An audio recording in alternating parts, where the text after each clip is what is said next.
Hey, what's going on, everybody? Nicky D here, man, coming to you live. You know how it is. We're sitting on the lunch break outside. It's actually lightly raining out right now, and it has been on and off, kind of pouring. So if this video just dramatically ends and I'm sitting at home, that's why. Anyway, so I want to talk about Star Wars here. Kind of mentioning something from Ahsoka. Not really a spoiler, but I haven't really watched the show, but I saw a clip.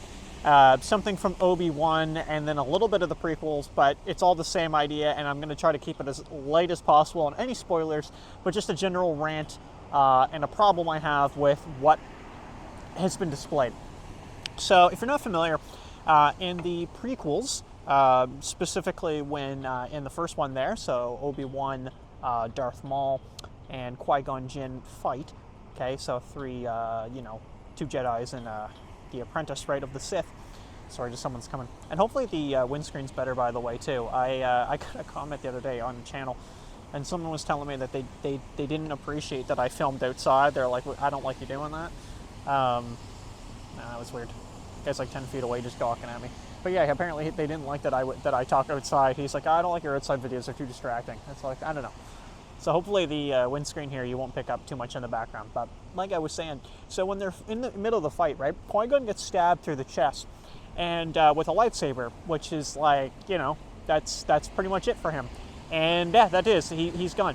Now, I've heard the Darth Maul argument before, so if you're not aware, Darth Maul apparently does live by being cut in half, and I think it's absolutely ridiculous, and I'm not letting that off the hook.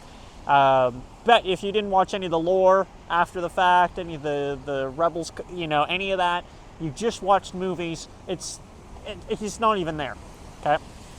Minus Rogue One, he makes a random appearance, and I laughed hysterically. Now, moving on. So Obi-Wan Kenobi comes out, the TV show, okay? And I've already had some thoughts on that before. However, in the show, two people get stabbed by lightsabers, two different people, by the way, right through the chest, in the gut, whatever, in that general area, right? And they're okay.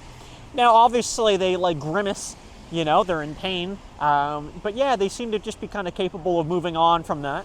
And it's not really explaining what's going on there. And it became quite a meme that apparently just means nothing. Technically, there was 3 stabs, actually. There was 3 stabs with lightsabers into the chest area, gut area, and yeah. 2 to the same person, and yeah, that's ridiculous. Now, Ahsoka, the TV show, has come out, and I'm not even watching it, to be quite honest with you. I was really nervous about it, so I was like, oh, wait, and see how it looks. And I watched a clip from the first episode where someone got stabbed by a lightsaber, and I didn't even need to watch the next one. That was the first episode, right? So I was like, all right, well, that person's obviously not dead. And yeah, there you go.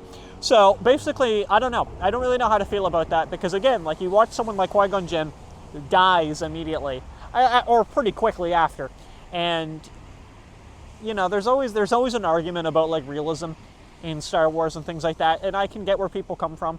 Like, I've heard the argument before that, the spaceships wouldn't explode in space like in fire, right? And that's completely makes sense.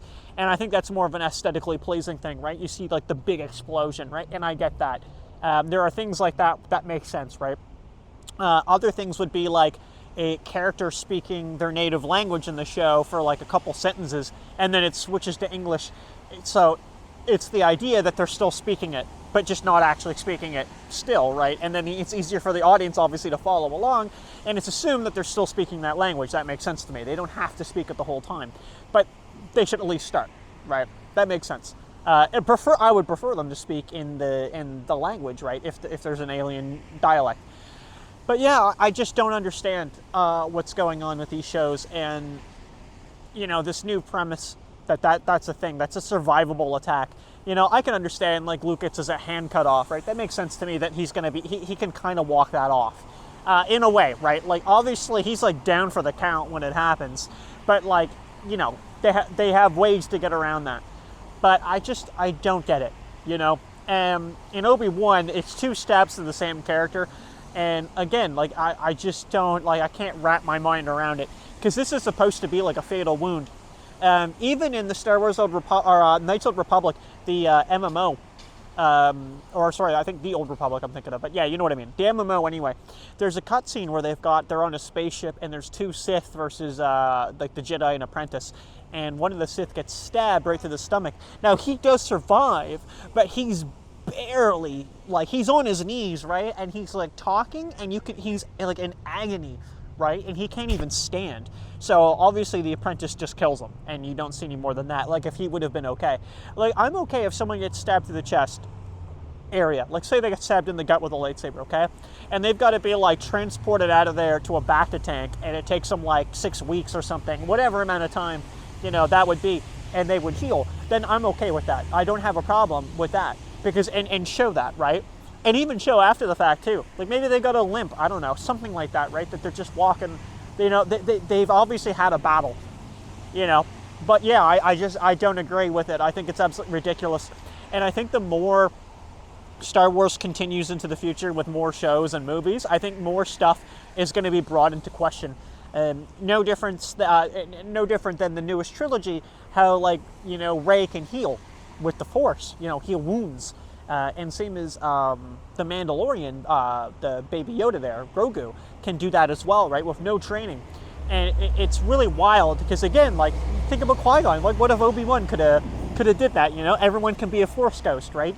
There's just so many questions of, like, well, this is, like, I think so in conclusion, what I think it is I think you have, like, in the original trilogy, the prequels as well, you have a defined set of rules, right? In a way, like, loosely defined, but you have a set of rules, right? Like, there's a limit to what the Force can and can't do, right? And that makes sense.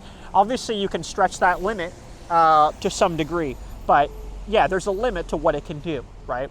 Now, in the games, I mean, depending if you call that canon or not, like the Force Unleashed, you know, Starkiller that can bring down a whole Star Destroyer, that might be a bit ridiculous, right? So there are things like that, but yet in Obi-Wan, Vader brings down a ship. So you could have said the same argument when the Millennium Falcon escapes from him, or in Rogue One, when the ship goes, could he have not have halted it, even a little bit, so that, you know, something could be done there. So you know, that's the thing. You do set up limits, and again, like in the earlier canon of it, a lightsaber through the gut was killing you. Pretty quickly too. So I mean, I'm just a little confused. I mean, it literally went through like the blast doors when they're trying to get to like the droidekas coming up on them. It goes through. So I don't know. All right, that's it. Thanks for watching, everybody. See you in the next one. Peace.